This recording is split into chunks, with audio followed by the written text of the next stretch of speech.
네, 여러분 안녕하십니까. 5월 23일 목요일 아침 매일 성경 목사 함께 나누겠습니다. 오늘은 사도행전 10장 17절에서 33절까지 말씀만 함께 보도록 하겠습니다. 제가 앞부분을 읽어드립니다. 베드로가 본 바 환상이 무슨 뜻인지 속으로 의아해 하더니 마침 고넬료가 보낸 사람들이 시몬의 집을 찾아 문 밖에 서서 불러 묻되 베드로라 하는 시몬이 여기 유숙하느냐 하거늘 베드로가 그 환상에 대하여 생각할 때 성령께서 그에게 말씀하시되 두 사람이 너를 찾으니 일어나 내려가 의심하지 말고 함께 가라 내가 그들을 보내었느니라. 아멘.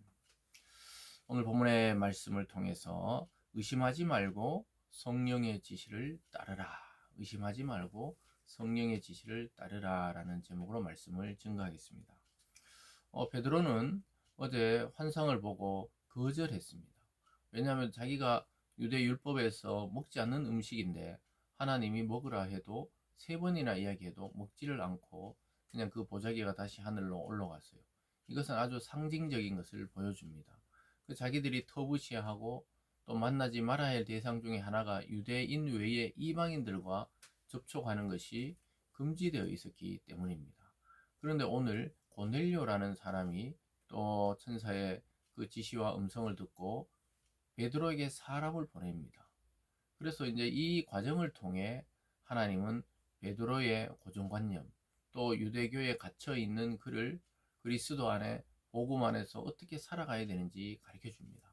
그래서 자신들이 그동안 갖고 있던 고정관념과 선입견과 경계와 장벽을 허물고 이방인들에게도 복음 즉 하나님의 구원의 소식이 전해지고 있다는 사실을 알려주시기 위해서 고넬료와의 만남이 이루어지는 장면이 나타납니다. 그래서 베드로는 여전히 주님을 따랐지만 여전히 자기의 습관과 간섭 속에 꽉 갇혀 있던 사람이었지만 하나님이 그것을 깨고 복음이 이방에게로 전달되고 증거되는 역사를 보여주는 것이죠. 그래서 베드로가 환상을 생각할 때 성령이 말씀하지요. 19절에 베드로가 그 환상에 대하여 생각할 때 어제 우리가 살펴본 그 환상 보자기가 하늘부터 내려와서 보니까 자기가 먹지 못하는 음식들이 가득한데 하나님이 집어 먹으라 그랬어요. 난 못 먹는다 그러니까 하나님이 내가 거룩하게 한 것을 왜 네가 먹지 못하느냐 이렇게 말씀하셨는데 그 뜻이 무엇인지 생각할 때 성령께서 그에게 말씀하시되 두 사람이 너를 찾으니 성령께서 말씀하신다. 그러니까 성령을 받은 베드로가 많은 군중 앞에서 설교에서 하루에 3,000명이 돌아오는 경험도 했고 오늘은 개인적으로 그에게 또 말씀하시죠. 두 사람이 너를 찾아온다. 하나님이 어떤 사람들이 찾아오기 전에 미리 찾아올 것을 말씀합니다. 그리고 20절에 일어나 내려가 의심하지 말고 함께 가라. 내가 그들을 보내었다. 이렇게 말씀합니다. 하나님은 성령 하나님을 통해 그에게 지시하시죠. 내려가라는 거예요. 내려가서 그들을 영접하고 그들을 따라가라. 왜냐? 내가 그들을 보냈다. 그래서 그는 의심하지 않고 결국은 따라가서 이방인 백부장 고넬료를 만나게 되는 것이죠. 21절은요. 베드로가 내려가 그 사람들을 보고 이르되 내가 곧 너희가 찾는 사람인데 너희가 무슨 일로 왔느냐? 그들이 대답하되 백부장 고넬료는 의인이요 하나님을 경외하는 사람이라 유대 온 족속이 칭찬하더니 그가 거룩한 천사의 지시를 받아 당신을 그 집으로 청하여 말을 드리려 하느니라 한데. 그래서 하나님은 이미 환상과 또 성령을 통해서 그에게로 나아갈 것을 말씀하고 있습니다.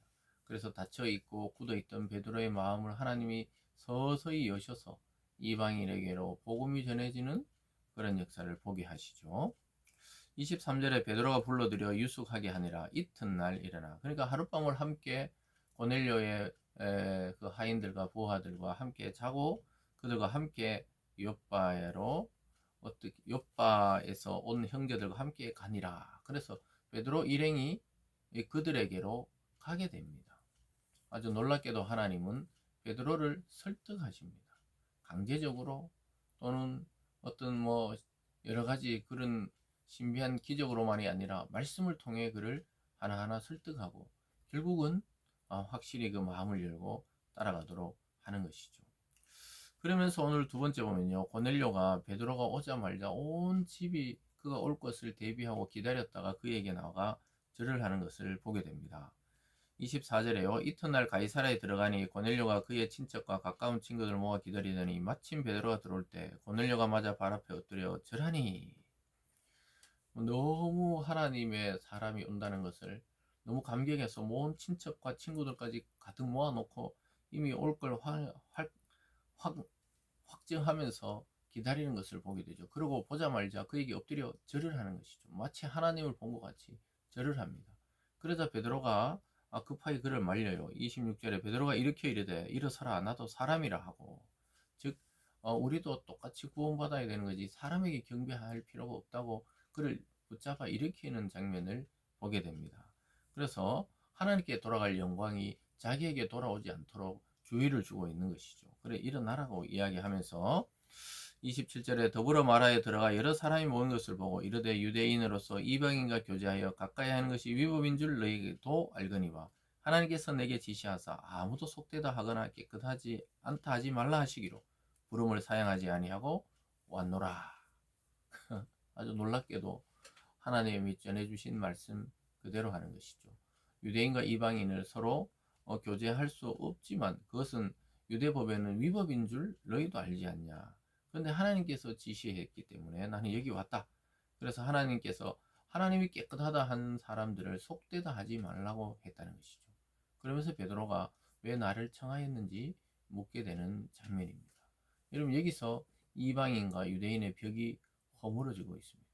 하나님께서는 이 십자가를 통하여 유대인과 이방인의 경계를 허무시고 또 낮은 자와 높은 자의 경계를 허무시고 또 나그네와 본토인의 경계를 허무시고 이 모든 경계를 허물 수 있는 것은 오직 주 하나님의 그 복음 예수 그리스도의 십자가만이 모든 막힌 담을 헐고 자유롭게 서로 형제가 될 수 있도록 말씀하셨습니다. 그래서 우리는 예수 그리스도를 믿는 모든 자는 과거, 현재, 미래에 올 모든 성도들은 그리스도 안에 한 형제요 자매라는 사실을 잊어버리면 안 되는 것입니다. 그래서 국적과 또 인종과 나이와 또 여러 가지 빈부격차에 상관없이 복음이란 것은 하나님 안에 우리를 한 형제 자매로 만드는 놀라운 기적의 능력이 있는 것입니다. 저와 여러분이 오늘 만나는 그 누군가에게도 복음을 전하면 그가 받아들일 때 한 형제가 되고 자매가 된다는 사실을 기억할 필요가 있겠습니다. 그러면서 마지막에 그를 청한 이유를 말합니다. 30절에 보면요. 고넬료가 이르되 내가 나흘 전 이맘때 내 집에 제9시 기도 시간인데 갑자기 한 사람이 빛나는 옷을 입고 내 앞에 서서 말하되 고넬료야 하나님이 내 기도를 들으시고 내 구제를 기억하셨으니 사람을 요파에 보내 베드로라는 시몬을 청하라. 그리고 그 무두장이 집에 있으니까 요파를 가서 무두장이 집에 가서 그를 청하라는 거예요. 그래서 베드로가 머물던 무두장이 그 시몬의 집에 그를 보내게 된 거예요. 그러니까 자기들이 거기 있는 걸 알아낸 것도 아니에요. 천사가 가르쳐 줬어요. 참 이 놀라운 일이 아닐 수 없죠. 그래서 오늘날도 우리가 기도하는 것이 아무 소용이 없는 것이 아닙니다. 하나님을 믿는다는 것이 이 세상에서는 소용이 없어 보이지만 그 소용이 없는 게 아니에요. 우리가 하는 세상의 일들, 즉 우리가 가진 직업이나 직장이나 사업이나 가정도 하나님께 기도해서 응답받고 때로는 지혜를 받고 때로는 영감을 받아서 그 일을 해나갈 수 있게 되어 있습니다. 그래서 고넬료는 정확하게 그를 보내서 청하는 것이죠. 그래서 결국은 하나님의 말씀, 복음을 듣고자 베드로를 청했다고 마지막에 말합니다. 33절이죠. 내가 곧 당신에게 사람을 보내었는데 오셨으니 잘했나이다. 이제 우리는 주께서 당신에게 명하신 모든 것을 듣고자 하여 다 하나님 앞에 있나이다. 마치 하나님 앞에 있듯이 당신을 기다리고 있고 주님께서 그리스도께서 당신에게 명하신 모든 것 하나님께서 당신에게 명하신 모든 것 즉 복음의 그 소식을 우리에게도 전하여 달라고 이야기하고 있습니다. 사랑하는 여러분, 목회자를 청하는 것 때로는 신앙의 교사들을 청하는 것은 아주 중요합니다. 그것이 나와 우리 가정과 내 사업과 직장과 가정에 뭘 필요한가가 아니고 이는 백부장 군인이었어요. 그러나 그의 가정에 또 그의 친척과 사람들을 다 모아놓고 말씀의 사람 베드로를 청했을 때 큰 영광을 받게 되고 영원히 이 성경에 기록되는 사람이 된 것처럼 오늘날도 말씀의 사람을 청하고 또 말씀을 듣고 기도하고 기도를 받고 이런 것들은 아무것도 아닌 게 아니에요. 어마어마한 이 베드로의 고넬료의 고백처럼 하나님 앞에 서 있는 것과 같은 겁니다. 그래서 이 베드로 자체보다도 베드로를 사용하시는 하나님을 고넬료가 아는 거예요. 그래서 여러분 말씀의 사람을 청하고 기도를 받고 기도를 하고 또 여러분들이 또 여러 가지 궁금한 것들을 청하여 물어보는 것은 아주 지혜로운 것입니다. 그래서 그걸 잘 활용할 필요가 있는데 지금 고넬료가 그렇게 이야기하고 있죠. 여러분의 고집과 우리의 관습을 우리는 깨뜨려야 합니다.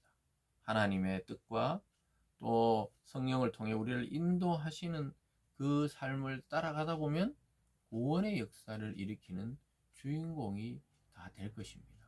오늘 하루도 우리의 생각을 내려놓고 하나님의 뜻을 구하고 또 하나님의 말씀의 사람들을 초청해서 말씀을 듣고 또 함께 기도하고 이런 일들을 아주 중요시 여기면서 집중하다가 보면 하나님의 큰 영광을 보게 될 것입니다. 기도하겠습니다. 사랑의 하나님 아버지, 의심하지 말고 성령의 지시를 따라 함께 가라고 말씀하고 있습니다. 아버지 하나님, 우리는 정말 믿을 수 없는 세상 속에 하나님을 믿고 있습니다.